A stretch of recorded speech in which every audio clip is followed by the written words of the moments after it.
শ্যামল একজন গরিব কৃষক।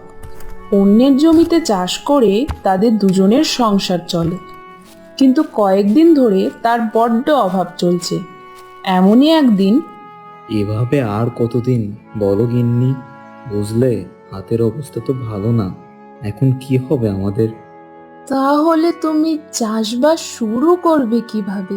কিছু তো একটা উপায় বের করতেই হবে আমাদের, নয়তো আমরা না খেতে পেরে মারা যাব। আমি বলি কি, তুমি বরং আমাদের মোড়লের কাছে যাও, তার থেকে কিছু টাকা ধার নিয়ে চাষ শুরু করো, তারপর ফসল বিক্রি করে টাকা শোধ করে দেবে। শ্যামল ভেবে দেখলো, গিন্নি তো কথাগুলো তো মন্দ বলেনি। যাক, তবে তাই করি। এটা ছাড়া তো আর কোনো উপায়ই দেখছি না। তাই পরের দিন সকালে শ্যামল বলছি কি, বুঝলে লতা, মাঝে মাঝে তুমি বেশ ভালো বুদ্ধি দাও আমাকে। ভাবছি একবার মোড়ল মশাইয়ের সাথে কথা বলেই আসি, দেখি যদি কোনো সাহায্য পাই কিনা। সেটাই ভালো হবে। এরপর শ্যামল গেল মোড়ল মশাইয়ের বাড়িতে।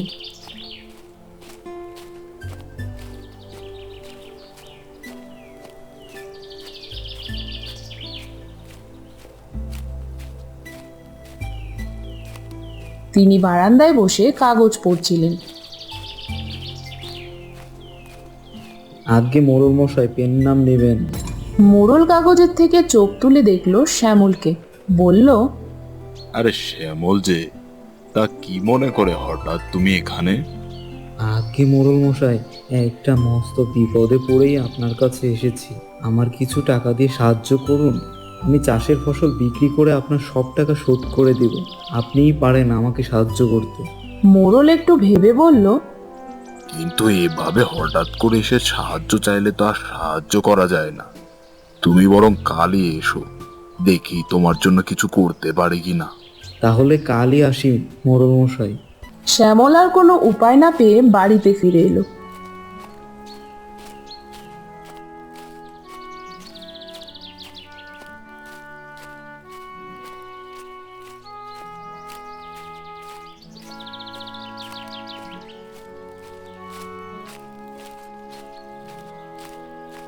বাড়িতে ফিরতেই লতা বলল, কি হলো, তোমাকে এমন দেখাচ্ছে কেন? তারপর শ্যামল লতাকে সবটা খুলে বলল। ওদিকে শ্যামল চলে আসার পর মোড়ল মনে মনে ভাবলো, এতদিনে শ্যামলকে জব্দ করার মতো একটা মস্ত সুযোগ এসেছে। এটা হাতছাড়া করা যাবে না কিছুতে। এমন একটি ফোন দিয়ে এটেছি, পেটটা বুঝবে এবার কত ধানে কত চাল। পরের দিন সকালে শ্যামল এলো মোড়লের বাড়িতে। বলল, পেন নাম নেবেন মোড়ল মশাই? ও শ্যামল, তুমি এসে গেছো? তা বেশ বেশ। তুমি তো কাল এসেছিলে সাহায্য চাইতে। প্রতিবেশী মানুষ তুমি, তোমাকে তো সাহায্য করাটা আমার ধর্ম। বসো বসো, আমি দেখছি কিছু করা যায় কিনা তোমার জন্য। এটা শুনে শ্যামল খুশি হলো। মোড়ল তারপর বলল, কিন্তু শ্যামল, তোমাকে আমার জমি চাষ করে ফসল ফলাতে হবে। এটাতে কি তুমি কি রাজি আছো? শ্যামল মনে মনে ভাবলো, যাক, ভালোই হলো। প্রতি বছর মোড়লের জমিতে বেশ ভালোই ফলন হয় শুনেছি। এবার সে যা বলে তাতেই রাজি হয়ে যাব। এসব ভাবতে ভাবতেই মোড়লকে উদ্দেশ্য করে বলল, আগে মোড়ল মশাই, আপনি যা বলবেন আমি তাতেই রাজি। আপনি ছাড়া তো আমার কোনো গতি নাই। আপনি একমাত্র পারেন আমাকে সাহায্য করতে। তবে হ্যাঁ, আমার একটা শর্ত আছে। তুমি যদি সেটা মানো তাহলেই আমি তোমার সাহায্য করতে পারবো। শর্তটা হলো, ফসল যখন কাঁচা থাকবে তখন সেটা আমার, আর ফসল যখন পেকে যাবে তখন সেটা তোমার। তুমি কি এই শর্তে রাজি আছো? তাহলে বলো, তাহলে আমার জমিটা তোমাকে দিতে পারবো চাষের জন্য। কিন্তু সহজ সরল শ্যামল মোড়লের এসব দুষ্টু বুদ্ধি ধরতে পারল না, বরং খুশি হয়েই রাজি হয়ে গেল।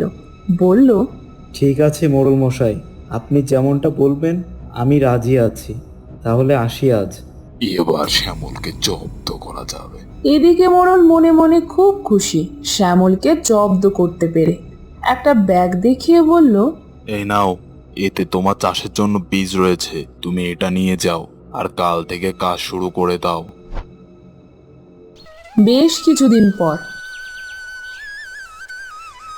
শ্যামল মাঠে এসে দেখলো আরে কে কোথায় আছিস? তোরা জলদি জলদি হাত চালা, দেরি হয়ে যাচ্ছে তো। এগুলো মাঠ থেকে তুলে আবার বাজারে নিয়ে যেতে হবে। এটা দেখে শ্যামল কিছুই বুঝতে না পেরে বলল, এ- এ কি মোড়ল মশাই, এসব এসব কি করছেন? এরা কি করছে এসব? দেখতেই তো পারছো বাপু, গাজরগুলো মাঠ থেকে তুলছে। এতে আবার এত কি কি করছো কেন? কিন্তু মোড়ল মশাই, আপনি তো বলেছিলেন যে ফসল পাকা পর্যন্ত সেগুলো আমার। তাহলে আপনি এগুলা যদি এখনই তুলে নেন তাহলে আমি কি পাবো? আমি তো এত কষ্ট করে এতদিন ধরে গাজর ফলালাম, তাহলে আপনি এভাবে আমার কাছ থেকে এগুলা নিয়ে নিচ্ছেন, আমার কি হবে এখন? দেখো শ্যামল, আমি তোমাকে প্রথমেই শর্ত দিয়েছিলাম, আমার জমিতে চাষ করতে হলে ফসল যখন কাঁচা থাকবে তখন সেগুলো আমার, আর যখন পেকে যাবে তখন সেটা তোমার। আর হিসেব মতো ফসল এখন কাঁচা, আর গাজর তো কাঁচাই তুলতে হয়। তুমি শর্তে রাজি হয়েই কাজে নেমেছো, এখন তো এত কথা শুনবো না। কিন্তু মোড়ল মশাই, আমি এতদিন কষ্ট করে গাজর চাষ করলাম, আর সেই হিসাবে তো আমার কিছু ভাগ পাওয়ার কথা। তা আপনি আমাকে কিছু দিবেন না? আপনি না দিলে তো আমাকে না খেয়ে মরতে হবে। মোড়ল একটু ভেবে বলল, হ্যাঁ হ্যাঁ, তুমি ঠিকই বলেছ, তোমার তো একটা ভাগ পাওয়া উচিত। আচ্ছা তাহলে শোনো, গাজর তোলার পর যে আগাছা থাকবে সেগুলো সব তোমার, বুঝেছো? কিন্তু মোড়ল মশাই, আমি এগুলা দিয়ে কি করব বলুন? মোড়ল একটু হেসে বলল। তুমি এগুলো রোদে শুকিয়ে জ্বালানি বানিও। এরপর মোড়ল মশাইয়ের লোকেরা সব গাজর তুলে নিয়ে চলে গেল। এদিকে শ্যামল নিরুপায় হয়ে বাড়ি ফিরে এলো।